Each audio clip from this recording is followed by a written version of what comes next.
This is Ofori of the African Dream. We're here at Howard University in the Washington, D.C. area of the United States, and today we have for our guest Dr. Anthony Wutoh. Dr. Wutoh is the Provost and Chief Academic Officer of Howard University, and we hear he's originally from Ghana as well. So, yes. Yeah, welcome to the African Dream, Dr. Wutoh. Welcome to Howard University. It's a pleasure. Thanks a lot for welcoming me here into your institution. Oh, it's my pleasure to have you here. We really appreciate it. Now, how did you become the provost of Howard University? Well, I've been at Howard actually for a little over 21 years. Now, I came initially as an assistant professor, Right. On the faculty in the School of Pharmacy. I'm a pharmacist by profession, and so I served on the faculty for over almost 15 years, 13, 14 years. And a number of colleagues had encouraged me to consider an administrative role. Right. And so we were searching for an associate dean in the college, and I agreed to put my name forward, and I was eventually appointed the associate dean for the School of Pharmacy. At that point, the president at the time decided that he would separate pharmacy again as an independent college. When I first came to Howard, pharmacy was an independent college, and then we were merged with the College of Nursing and the College of Allied Health. And so shortly after I was appointed associate dean, the president separated pharmacy again, and so I was named the interim dean of the College of Pharmacy, and then was appointed the permanent dean, and I served as the dean of the College of Pharmacy for about 4 years.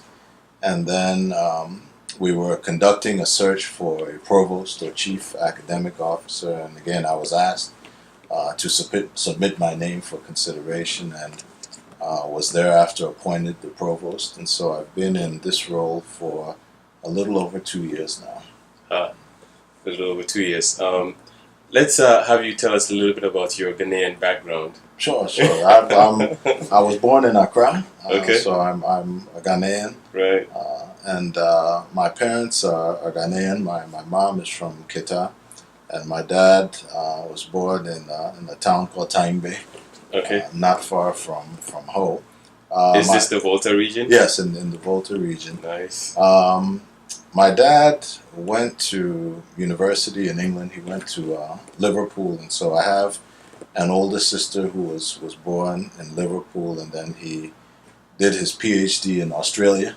And so I have an older brother who was born in Australia, and then they returned home following his education, and then my younger two brothers and I were born in Ghana. When I was about 5, my dad emigrated to the U.S., was appointed to serve on the faculty at the University of Maryland, Eastern Shore, and then we followed him shortly thereafter. And so we grew up on the campus of UMES by probably between the ages of 5 to 10, and then moved to Salisbury, which is another small city on the Eastern Shore.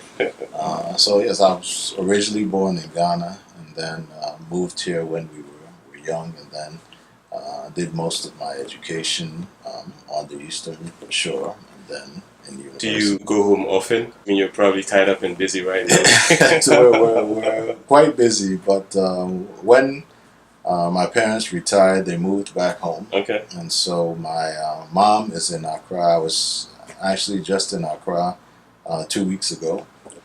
So my wife and I have 2 daughters, and my father-in-law is also Ghanaian. So I look forward to going home as frequently as we can. We haven't been able to go as frequently as I would like, but we try to go at least once a year, if not every other year.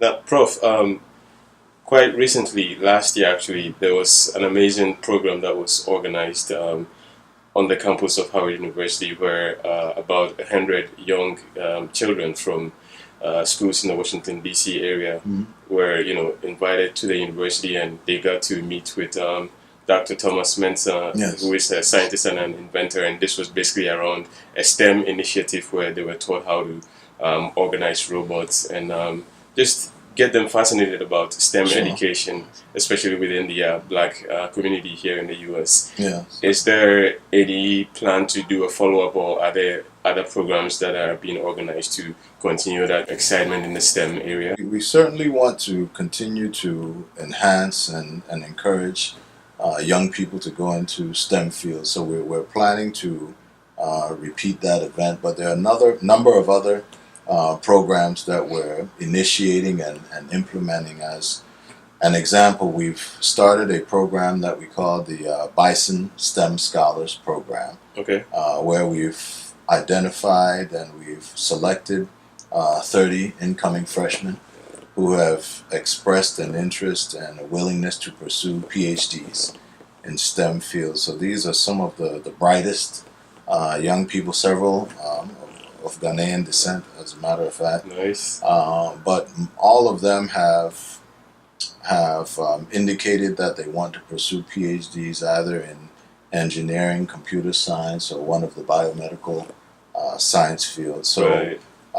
it's a fairly ambitious and a fairly generous program. The students are provided full scholarships, academic scholarships, as well as room and board.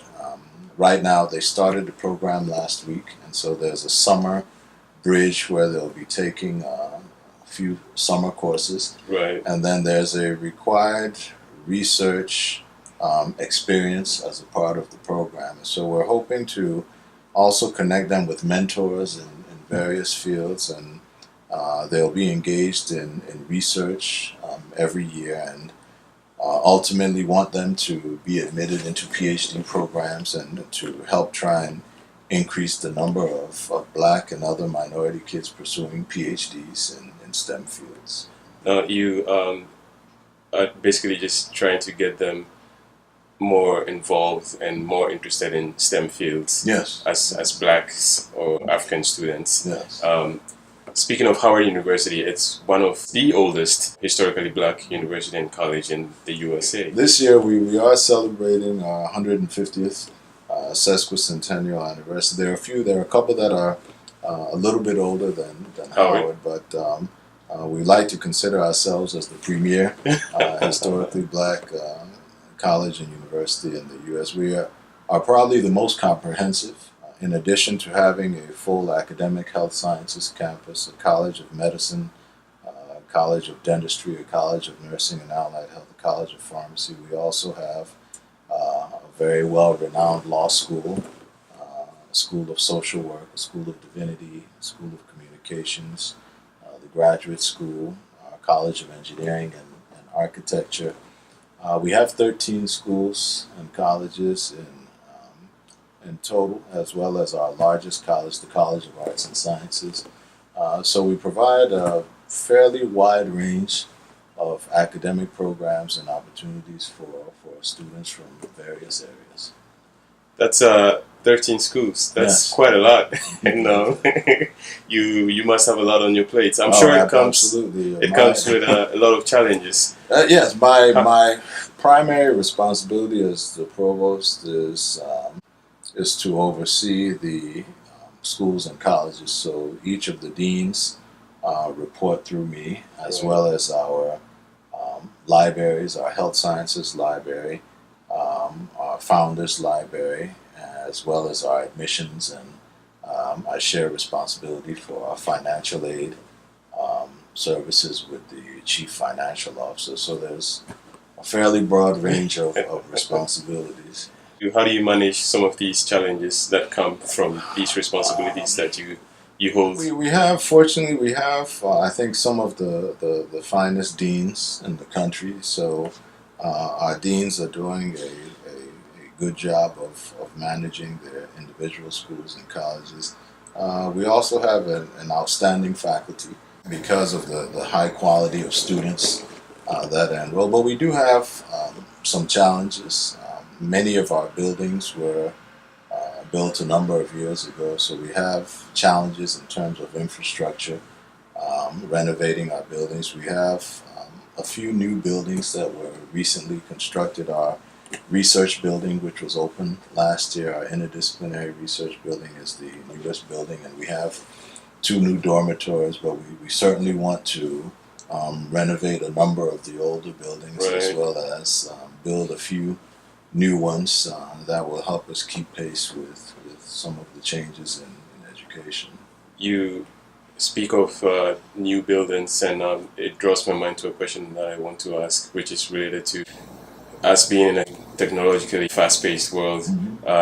How is Howard University, managing technology innovation? Do you have external bodies that are helping put you right at the top of the playing field as Yeah, far as that's technology is concerned? it's funny you asked that question. Yeah. As an example, we just recently entered into a partnership with Google, where in order to help try and diversify the information technology workforce, we've established a collaboration where this summer we've sent 25 students to Google's campus, as well as a number of faculty, and the intent is that the students will take academic courses, and they'll also be integrated in various teams, and our faculty will teach them. They'll be supported by Google engineers, and the intent is to really expand that so that our computer science students and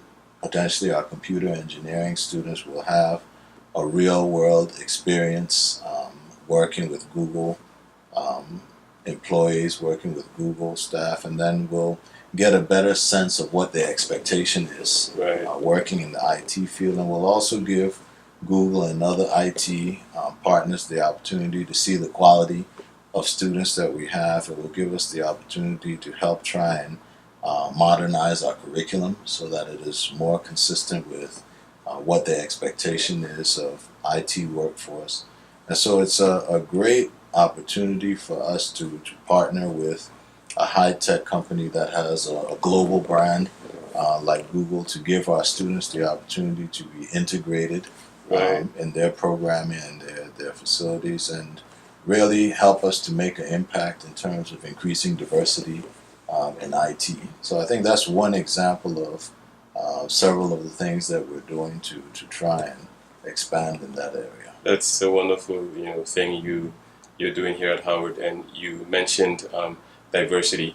Google, of course, was started by immigrants, Mm-hmm. and it's one of many other companies and institutions here in America that was started by immigrants. And you used to be an immigrant yourself, and you're at the top of one of the oldest black universities in America. And there are immigrants that are trying to come to the United States, or that are already in the United States in pursuit of education, because they like the quality, the standard of education out here. And some of them are coming from Africa, and they have their eyes towards top institutions like Howard. Sure.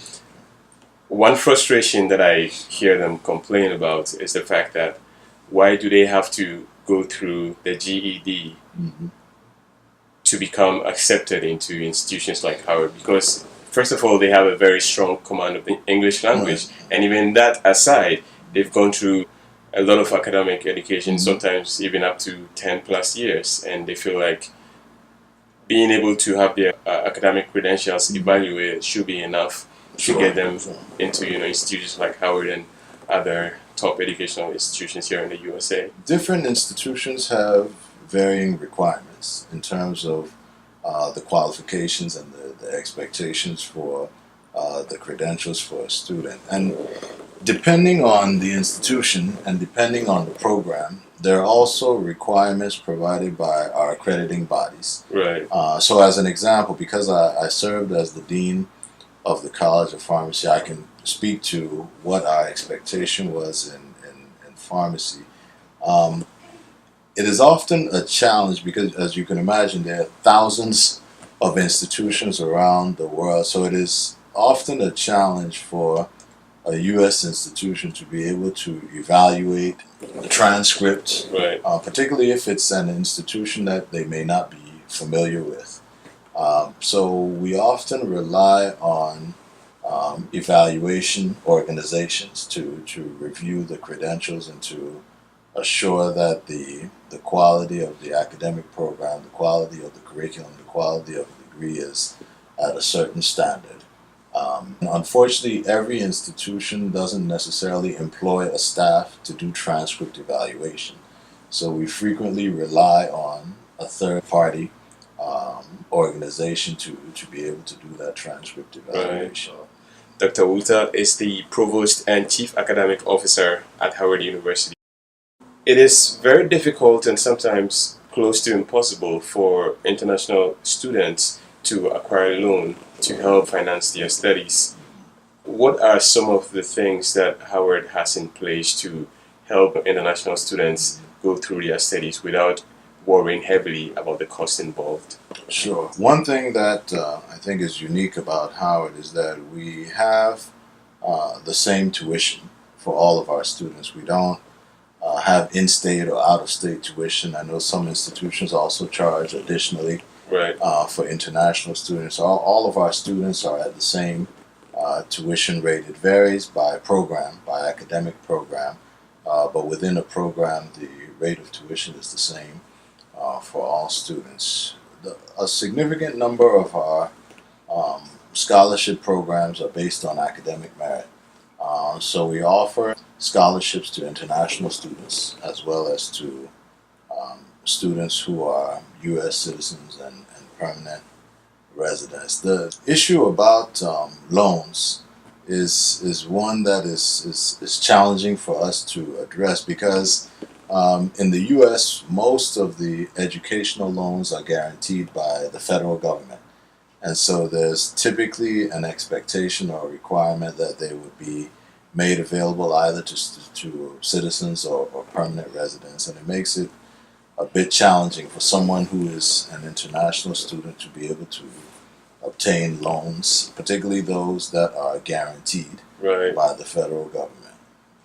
One great thing you mentioned is the fact that there's an equal playing field, whereas no one is considered to or required to pay more for their Right. tuition because they're either coming from out of state, nationally, Or or outside international. of the country, Yes. internationally. And we have, one of the things that is perhaps not as well advertised. We offer a significant amount of financial assistance to our students.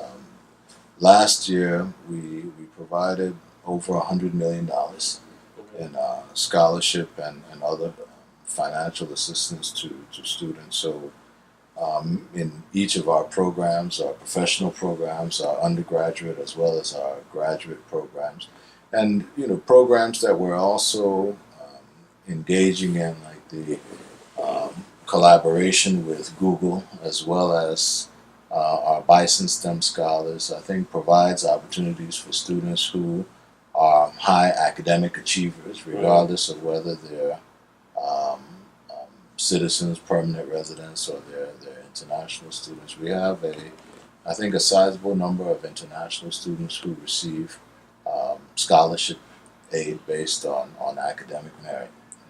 Now, let's talk a little bit about your international students, and this is the African Dream Show, so let's talk a little bit about Nigeria. You have a chunk of Nigerian students, a chunk of which recently did extremely well academically during your I think our commencement 2016, right. particularly in pharmacy, we had well over 30 students, either Nigerian students or students of Nigerian descent who graduated from the pharmacy program. Right. And they were by far the largest group, and again, a number of them were first generation Americans. Some of them were considered international students, but it was a significant number of students of Nigerian origin who graduated. And I think Howard has had a strong tradition of enrolling and graduating students from throughout the diaspora. I think Right. Nigeria is one of the countries that has traditionally been one of our largest international student populations. Trinidad, Jamaica, Ethiopia, as well as I would like to see more students from Ghana. But we have a significant number of students from throughout the diaspora. But we also have a very diverse student body. So one of the increasing populations of international students are students from Nepal. As an example, we have a growing Nepalese student population, many of whom major in engineering or computer science. So though we're a historically black university, we probably have one of the most diverse populations of students, whether they're of African descent, Asian. We have a significant number of students from India, South Korea, as well as a number of white students pursuing various academic programs. That's interesting to know.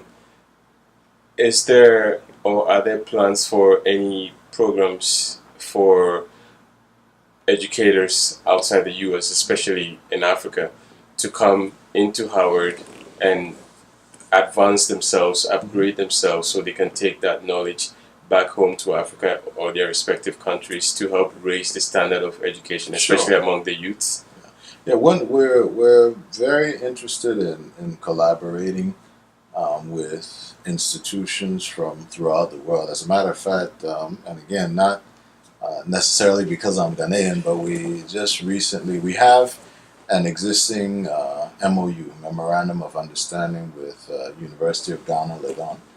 And literally last week, we were just renewing Agreement. that agreement. Right. But we have agreements with institutions from Nigeria, South Africa, Zambia, and Ethiopia.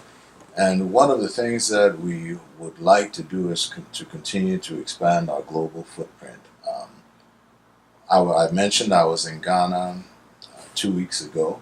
One of the reasons I went home, in addition to visiting my mom, was we realized that we had probably 7 groups of Howard University students who were going to be in Ghana this summer. We have a cohort of students from the School of Divinity, another cohort of students from the School of Education. It came to my attention that we had medical students who were going to be in Ghana, as well as students from pharmacy and arts and sciences and the graduate school. So we decided that it would be a good opportunity for us to host an event. So we hosted a reception for Howard University students and Where in Ghana was this? in Accra at the Kempinski Hotel. Okay. And so it was very impromptu. And so with about a week's notice, we held a reception. There were well over 100 participants, including probably about 30 students, a number of alums. So Ghana is increasingly a destination of choice, and we want to continue to encourage our students and our faculty to engage in exchange and collaboration. So we certainly want to expand our collaborations with universities throughout Africa. And one of the things that I would ideally like to see is if we could develop some way to be able to share educational resources, perhaps using technology, Right. Using distance learning as an example. And one of the other things that I think provides a great opportunity for us, we have several international projects supported either by USAID or the CDC. We have a long-standing project in Nigeria where we employ over 100 staff in Nigeria. It's a capacity building project. We also have a program and a regional office in South Africa. I recently completed a project in Ethiopia, ongoing projects also in Zambia and Mozambique. And so one of the things that our staff who are engaged in those projects frequently ask is there an opportunity for them to take courses at Howard, or is Right. there a way for them to be able to benefit from the university's educational expertise? And so we're looking for ways to build our online capabilities. One, to provide additional service to those staff, but also to see if there's a way for us to share our expertise and the opportunity for Howard University education, not just throughout Africa, but globally also. That's interesting. That's good to know. I'm sure it comes as a welcome news to people, especially those who feel like I want to go to Howard University so badly, but maybe I can't afford physically be there. So if there's an opportunity for them to get the education through the internet, that would be something really amazing. So it's certainly something that we're going to explore. Right. You're originally from Ghana, and you're African. What is very dear to you right now that you want to see happen, either now or in the future, as far as Africa is concerned, with the advancement of education? Because education is very important, and it's the best way to step out of poverty, which is very prevalent on the continent of Africa. As far as that question is concerned, what is your African dream? Well, certainly one of the things that we want to do as an institution is continue to help contribute to the development. And whether that is in regards to infrastructure development, educational capacity building.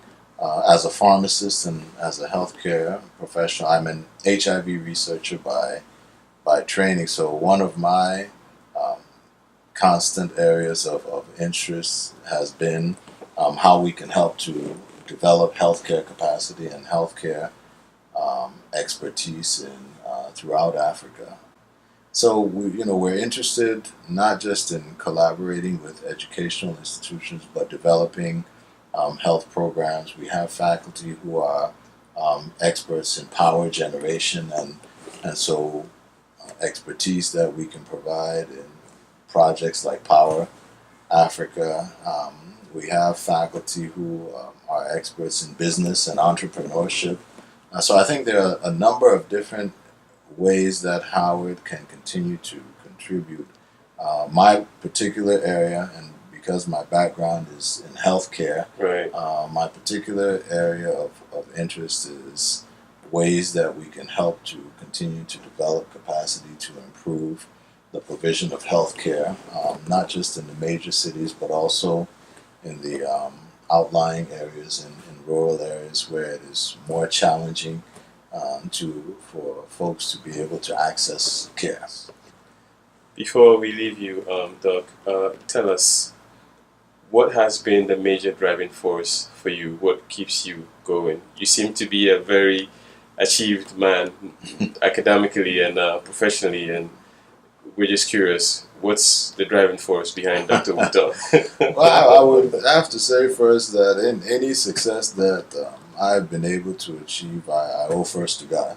That one of the things that my parents instilled in us is a strong work ethic, but also an understanding and an acknowledgement that there's a higher being that really is responsible for the success and the things that take place in our lives. And my parents obviously have been a very strong influence in my life and in the lives of my brothers and sisters. I don't think it's coincidental that my father was a university professor and then I chose to follow in his footsteps. But my sister is also a pharmacist, so I think she had great influence on me in terms of pursuing pharmacy as a career. But I've always felt that if you're called to do something, you should do it well, and you should do your best,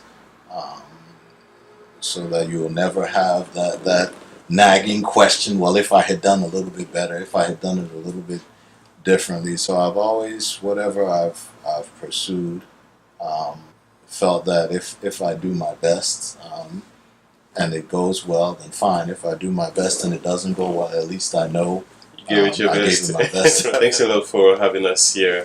We appreciate having you on the African Dream. Great to have you at Howard University. You're welcome to come again. We probably might take you up on that offer. Thank you.